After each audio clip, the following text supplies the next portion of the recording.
Joining us now, Denver Riggleman, Republican, running for Congress in the 5th District. This is the sprawling district, goes all the way from Charlottesville, all the way out south side Virginia, Danville, all that, bigger than New Jersey. Denver is the Republican candidate running to replace the retiring Tom Garrett. He's opposed by Leslie Colburn in this race. Denver, great to have you. Hey, great to be here. 6 days in a wake-up, John, and we're at November 6th.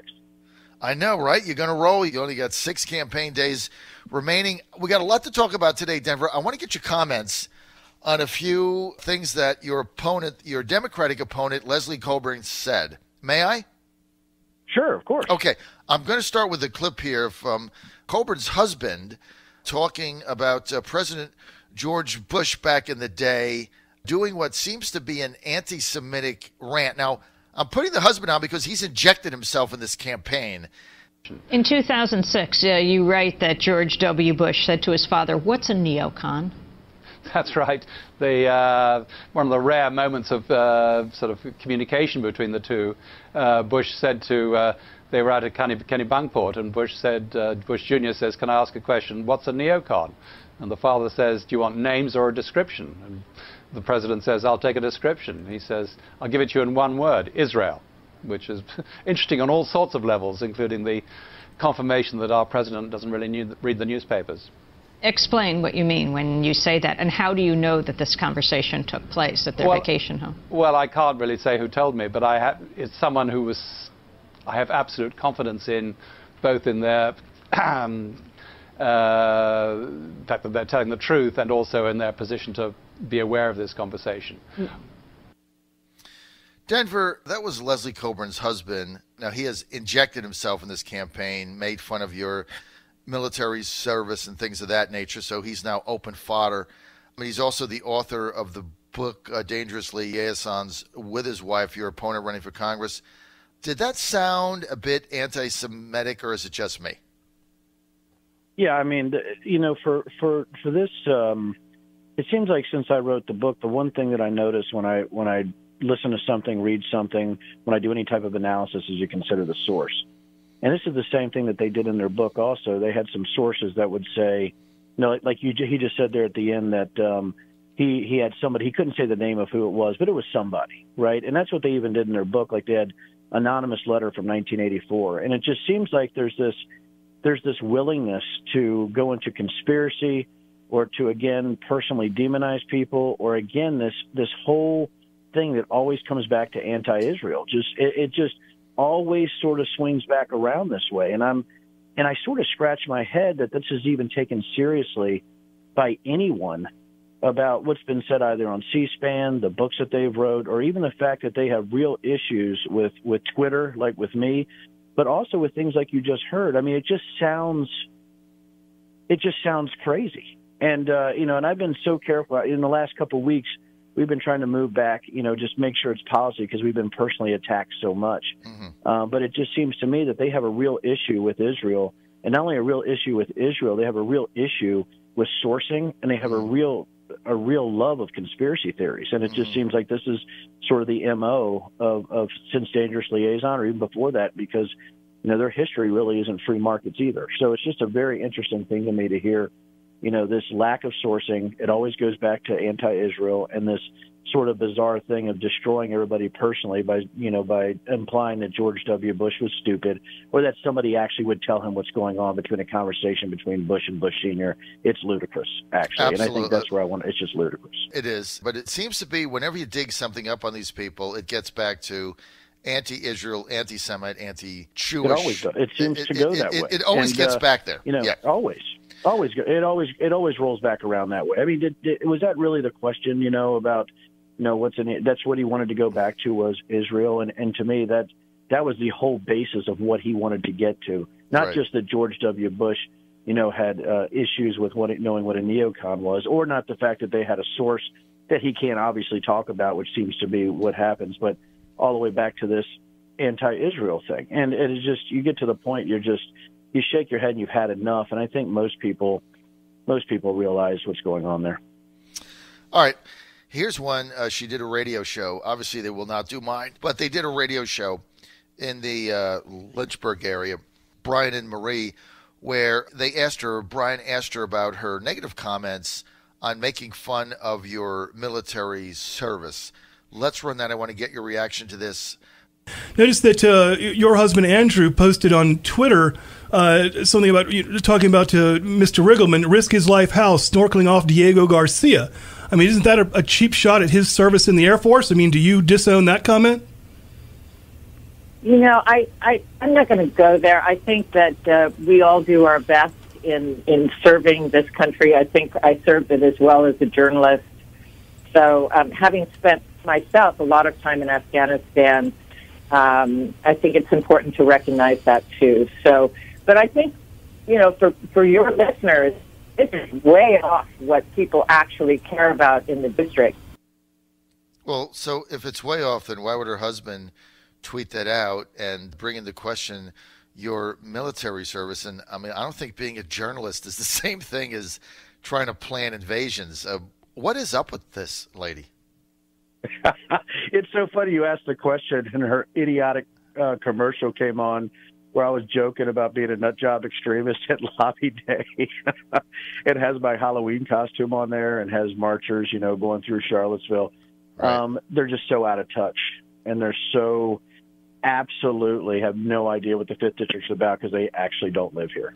I mean, this is really what we get down to the root of this is that, okay, let's just demean somebody like they just did with George W. Bush. Let's demean, change the subject, and then say something that's completely ludicrous. This is the whole progressive left game plan also. It's just over and over and over again. The district doesn't care about it. Amazing amount of veterans in the district. They know who I am. The fact that somebody would tweet something like that means they're out of touch, elitist, has no clue what's going on in the real world, and sometimes they get angry about it. You know, because you're just sort of looking at this going, are you really saying this, that nobody cares about that? And are you equating journalism to my veteran status? Are you equating you being a journalist to people that have to serve, who look over their shoulders, their kids are crying on a flight line while you're getting on a plane, where you're ordered to do things, where you don't get a chance to be in the green zone surrounded by people, right, that are protecting you so you can do a story and you can leave any time?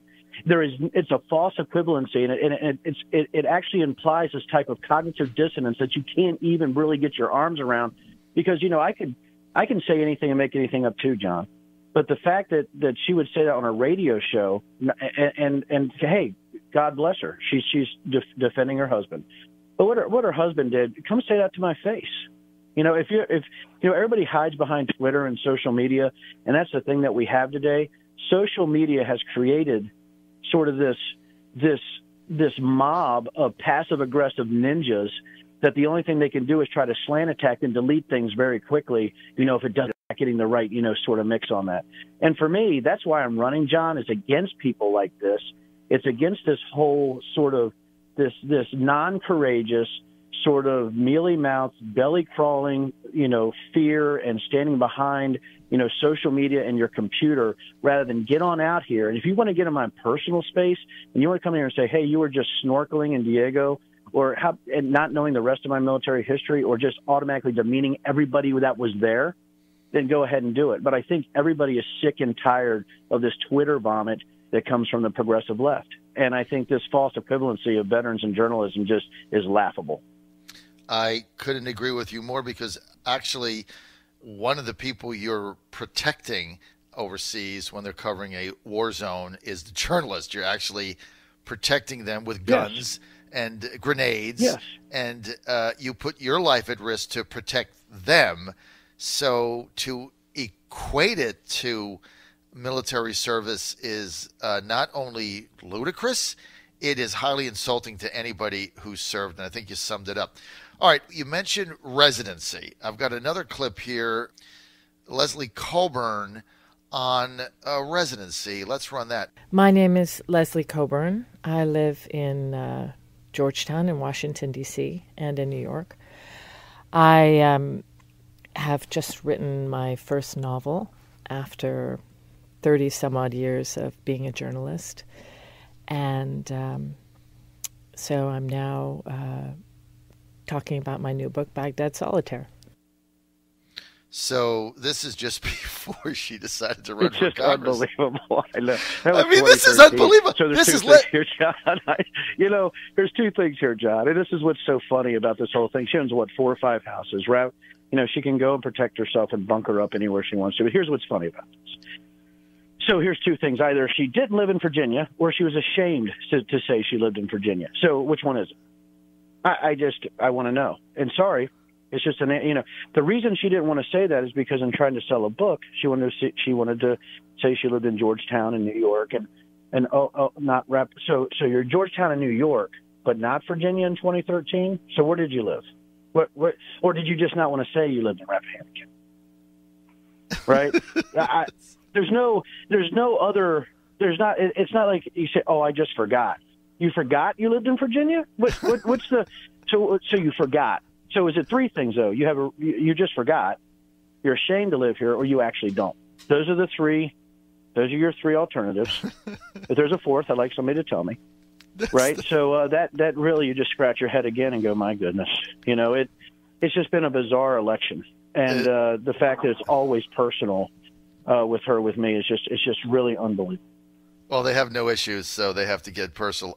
Quickly, the president, 5,000 troops to the border to stop the caravan. Can this work? What do they do?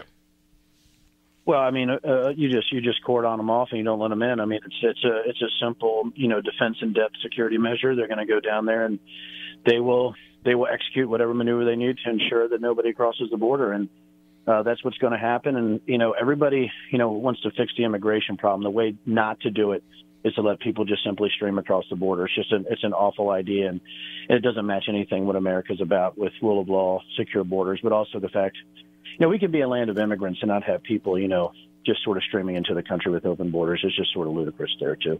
Well, there's no rule of law. So what you're saying is you've got 2,200 National Guard, 5,000 military, that's 7,200 men, women serving in both capacities. And so what you're saying is you put a barricade up so they can't step foot in, right? I mean, that's what they do. My guess is there's going to be civil engineers that are there. They'll probably barricade, put in a defense in depth sort of concept of operations there, or a TTP, whatever you want to call it. They have something they do to stop people from actually entering the country, and they'll use barricades. They'll have people that, they'll have comms going on there and communications. They'll be coordinating with the Mexican government. It's a pretty big job. They have an SOP for this, and they'll just follow the SOP, and that's what they'll do. And, nobody's going to get hurt. And you might have some provocateurs or something there, or people who want to do some stupid stuff. But, they got an SOP for this, so I'm not too worried about the professionalism of our troops on the border. All right, I got to roll. Denver Riggleman. Denver, what's your website? So it's DenverForCongress.com. Twitter is Denver #4VA. And by the way, John, I don't know if you saw the tweet last night. It got endorsed by President Trump. Pretty cool, huh? I saw it. I saw it. I'm going to retweet it out. And go ahead. No. I just said it. I did not expect it. And, to wake up this morning with my phone blowing up, I'm like, what the heck is going on with my phone? It's like beep, beep, beep. And so it seems like that had some kind of effect. Well, it always does. Denver, good luck. We'll get you on before Tuesday the 6th. Good luck in your race. John Fredericks Radio Network.